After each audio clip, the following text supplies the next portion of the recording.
로마서 11장. 그러므로 내가 말하노니 하나님이 자기 백성을 버리셨느냐? 그럴 수 없느니라. 나도 이스라엘인이요 아브라함의 씨에서 난 자요 베냐민 지파라. 하나님이 그 미리 아신 자기 백성을 버리지 아니하셨나니 너희가 성경이 엘리야를 가리켜 말한 것을 알지 못하느냐? 그가 이스라엘을 하나님께 고발하되 주여 그들이 주의 선지자들을 죽였으며 주의 제단들을 헐어버렸고 나만 남았는데 내 목숨도 찾나이다 하니 그에게 하신 대답이 무엇이냐? 내가 나를 위하여 바알에게 무릎을 꿇지 아니한 사람 7,000명을 남겨두었다 하셨으니 그런즉 이와 같이 지금도 은혜로 택하심을 따라 남은 자가 있느니라. 만일 은혜로 된 것이면 행위로 말미암지 않음이니 그렇지 않으면 은혜가 은혜되지 못하느니라. 그런즉 어떠하냐? 이스라엘이 구하는 그것을 얻지 못하고 오직 택하심을 입은 자가 얻었고 그 남은 자들은 우둔하여졌느니라. 기록된 바 하나님이 오늘까지 그들에게 혼미한 심령과 보지 못할 눈과 듣지 못할 귀를 주셨다 함과 같으니라. 또 다윗이 이르되 그들의 밥상이 올무와 덫과 거치는 것과 보응이 되게 하시옵고 그들의 눈은 흐려 보지 못하고 그들의 등은 항상 굽게 하옵소서 하였느니라. 그러므로 내가 말하노니 그들이 넘어지기까지 실족하였느냐? 그럴 수 없느니라. 그들이 넘어짐으로 구원이 이방인에게 이르러 이스라엘로 시기나게 함이니라. 그들의 넘어짐이 세상의 풍성함이 되며 그들의 실패가 이방인의 풍성함이 되거든 하물며 그들의 충만함이리요. 내가 이방인인 너희에게 말하노라. 내가 이방인의 사도인 만큼 내 직분을 영광스럽게 여기노니 이는 혹 내 고륙을 아무쪼록 시기하게 하여 그들 중에서 얼마를 구원하려 함이라. 그들을 버리는 것이 세상의 화목이 되거든 그 받아들이는 것이 죽은 자 가운데서 살아나는 것이 아니면 무엇이리요. 제사하는 처음 익은 곡식 가루가 거룩한즉 떡덩이도 그러하고 뿌리가 거룩한즉 가지도 그러하니라. 또한 가지 얼마가 꺾였는데 돌 감람나무인 내가 그들 중에 접붙임이 되어 참 감람나무 뿌리의 진액을 함께 받은 자가 되었은즉 그 가지들을 향하여 자랑하지 말라. 자랑할지라도 네가 뿌리를 보전하는 것이 아니요 뿌리가 너를 보전하는 것이니라. 그러면 내 말이 가지들이 꺾인 것은 나로 접붙임을 받게 하려 함이라 하리니 옳도다. 그들은 믿지 아니함으로 꺾이고 너는 믿음으로 섰느니라. 높은 마음을 품지 말고 도리어 두려워하라. 하나님이 원 가지들도 아끼지 아니하셨은즉 너도 아끼지 아니하시리라. 그러므로 하나님의 인자하심과 준엄하심을 보라. 넘어지는 자들에게는 준엄하심이 있으니 너희가 만일 하나님의 인자하심에 머물러 있으면 그 인자가 너희에게 있으리라. 그렇지 않으면 너도 찍히는 바 되리라.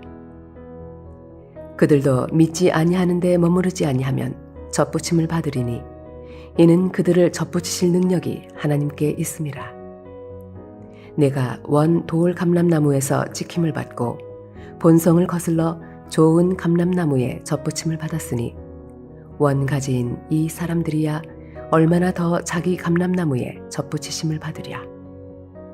형제들아, 너희가 스스로 지혜 있다 하면서 이 신비를 너희가 모르기를 내가 원하지 아니하노니 이 신비는 이방인의 충만한 수가 들어오기까지 이스라엘에 덜어는 우둔하게 된 것이라.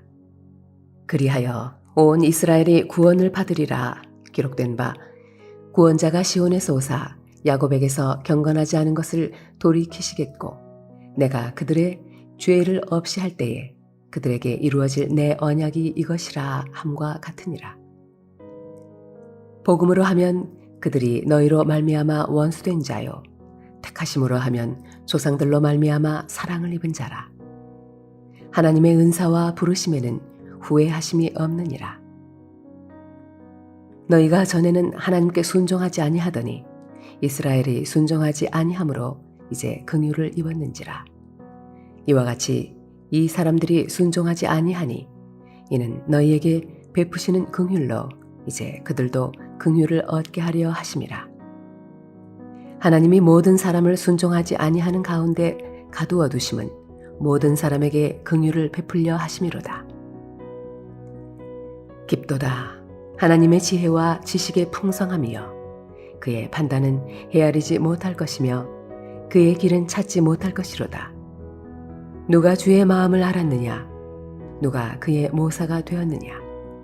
누가 주께 먼저 들여서 갚으심을 받겠느냐? 이는 만물이 주에게서 나오고 주로 말미암고 주에게로 돌아감이라. 그에게 영광이 세세에 있을지어다. 아멘.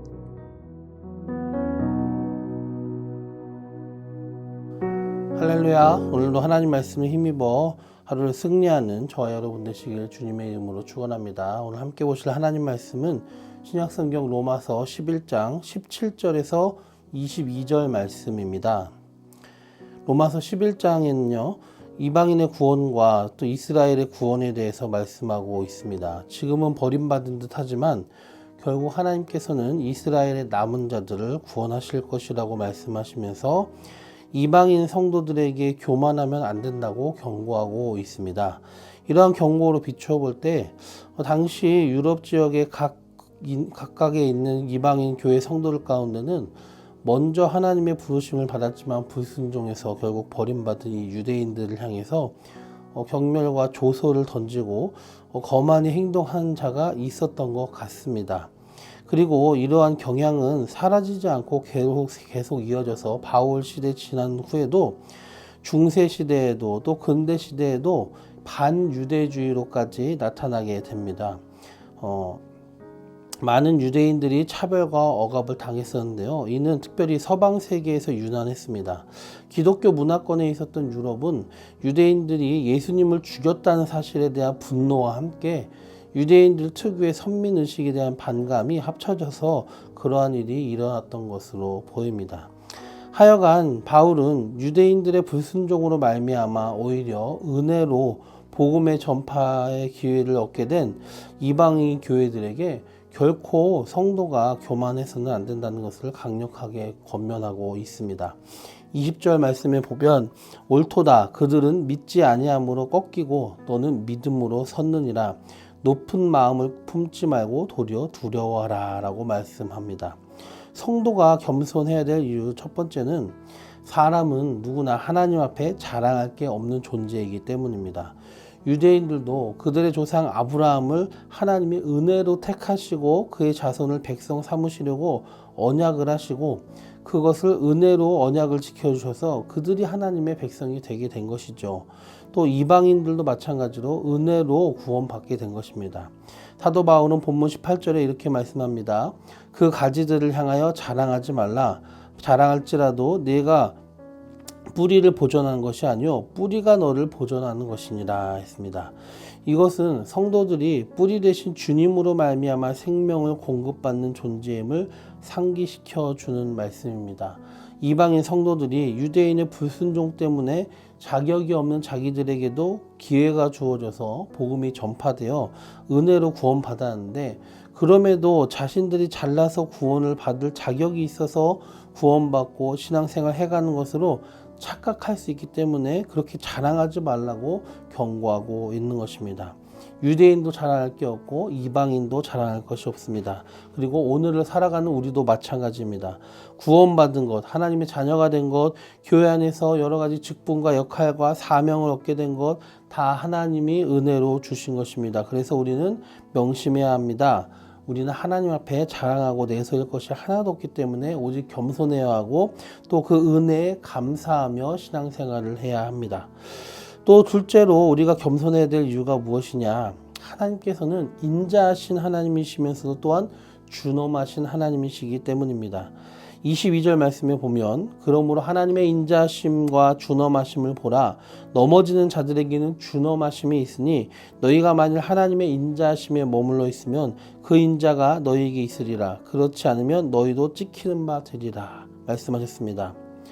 하나님은 사랑이시고 인자하시다는 성품만 생각하지 말고 그분의 준엄하심을 생각하라는 말이죠. 21절 말씀에 보면 교만이 행하여 믿지 아니하면 본래 택하신 이스라엘도 아끼지 아니하였습니다. 원가지들도 아끼지 아니하였은즉 너도 아끼지 아니하시리라. 원가지들이 교만하였고 그래서 본래 택하신 원가지지만 그 이스라엘도 준엄하신 하나님 앞에 잘려나간 것이죠.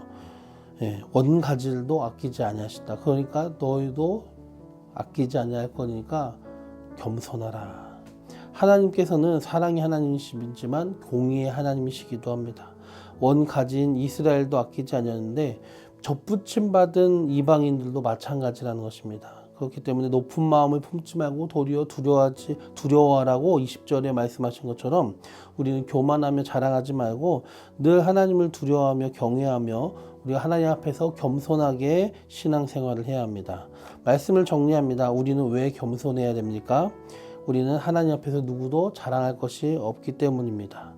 자격 없는 우리는 오직 은혜와 긍휼로 구원을 얻었습니다. 직분도 주시고 사명도 주시고 하나님의 자녀로서 이 땅에서 많은 약속을 누리고 응답받게 하셨습니다.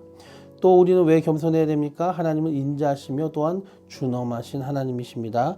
하나님을 가볍게 여기는 우리가 되면 안 됩니다. 하나님께서는 교만한 자를 멀리하시고 심판하십니다. 겸손한 자를 찾으시고 그를 높이십니다. 세상 사람들은 겸손한 것을 어리숙한 것으로 여기지만 오히려 겸손한 것이 하나님 앞에 지혜 있는 태도입니다. 자격 없는 우리에게 주신 그 하나님의 놀라우신 은혜를 기억하며 인자하시고 또 준엄하신 하나님 앞에서 감사하며 겸손하게 신앙생활하는 우리가 모두 되시길 주님의 이름으로 축원합니다. 기도드리겠습니다. 좋으신 주님, 원가지도 아끼지 아니하셨은즉 너희도 아끼지 아니하시리라. 준엄하신 하나님 앞에 하나님의 인자하심만 믿고 교만하며 방종하지 않게 하여 주옵소서. 유대인도 이방인도 자랑할 것이 없고 오늘을 살아가는 우리도 자랑할 것이 하나도 없습니다.